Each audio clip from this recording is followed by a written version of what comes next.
E aí, beleza? Eu tô de volta ao podcast Eu Te Dou Minha Palavra e eu tô de volta aqui para eu comentar sobre um assunto de que talvez eu já tenha falado, mas ainda que eu tenha falado, eu vou falar de novo, não necessariamente sob uma ótica diferente, mas palavras diferentes é um assunto de que eu frequentemente me lembro e o assunto é o modo como eu comecei a escrever, o pontapé inicial sobre como eu comecei a escrever.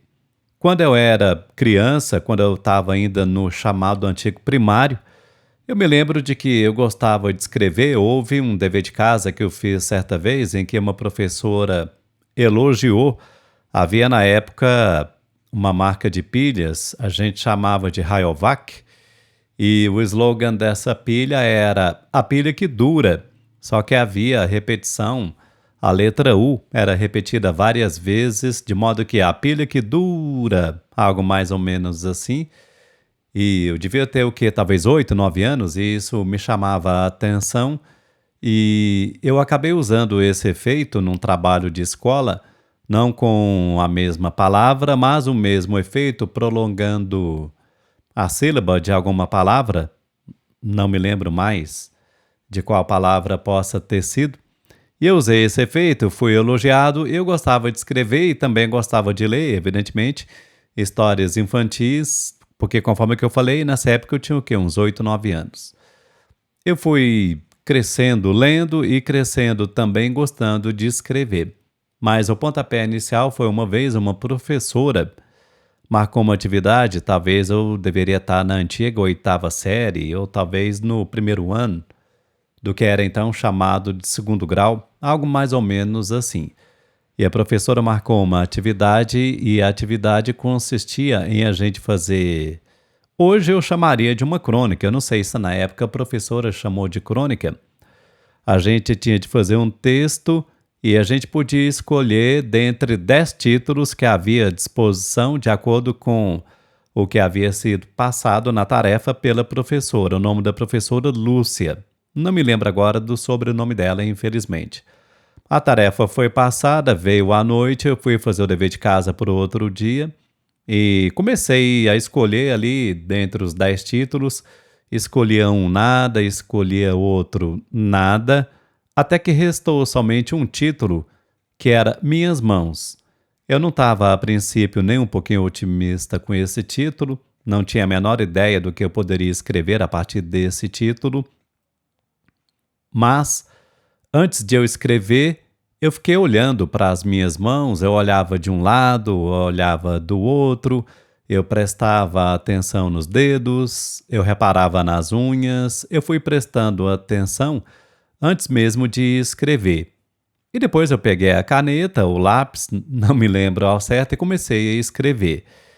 E foi curioso porque o texto, ele por assim dizer, ele jorrou, ele veio de uma vez. Hoje não é assim que eu encaro, hoje eu entendo que isso pode ter sido fruto, quem sabe, do subconsciente ou até mesmo do inconsciente. Fato é, o texto veio, digamos, naturalmente, na falta de termo melhor. E principalmente me deu um prazer muito grande escrever o texto. Eu já estava de saco cheio daquele dever de casa, os demais 9 títulos acabaram não funcionando, não consegui escrever nada com os outros 9 títulos, mas com o título Minhas Mãos, ele funcionou, ele acabou funcionando comigo naquela ocasião, eu escrevi o texto, não me lembro se eu me saí bem, não me lembro a nota que eu tirei nessa tarefa, fato é, me deu um prazer muito grande e a partir desse dia eu meio que passei a curtir mais ainda e escrever. E logo logo eu comecei a escrever, digamos, com sérias intenções.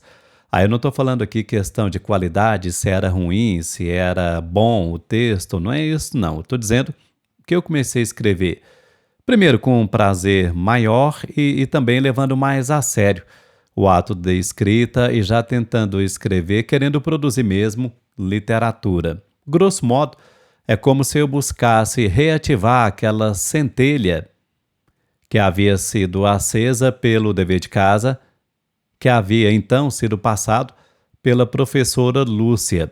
Foi um prazer impagável E foi um prazer que eu não revivi, eu não consegui ter o prazer, mas isso não significa que, primeiro, não significa que eu não tenha tido prazeres diferentes, e segundo, não significa que eu tenha tido até prazeres mais intensos quando o assunto é o ato de escrever. Ainda assim, ficou de modo muito marcada essa primeira lembrança. Essa primeira lembrança ficou de um modo muito marcado. É uma lembrança que segue indelével. Eu ainda me lembro das circunstâncias, eu me lembro do local em que eu estava, do cômodo da casa em que eu estava, a mesa que eu estava. Eu me lembro desses detalhes até hoje. Eu me lembro de eu reparando nas minhas mãos. Foi uma experiência gostosa, foi uma experiência prazerosa e foi a experiência que me levou a escrever, coisa que eu faço ainda até hoje. Depois eu acabaria publicando já 10 livros, eu continuo escrevendo. Eu estou querendo, quem sabe, lançar em breve. Esse em breve eu não saberia precisar quando é que seria, mas estou querendo lançar em breve o 11º livro. E foi nesse longínquo dia em que eu estava às voltas, eu estava na peleja para escrever uma redação de escola. Foi nesse dia que me veio, de um modo definitivo, eu diria, o gosto pelo ato de escrever. É isso. Em breve eu estou de volta aqui ao podcast Eu Te Dou Minha Palavra, com mais um vídeo ou mais um áudio, seja lá o que for. Valeu!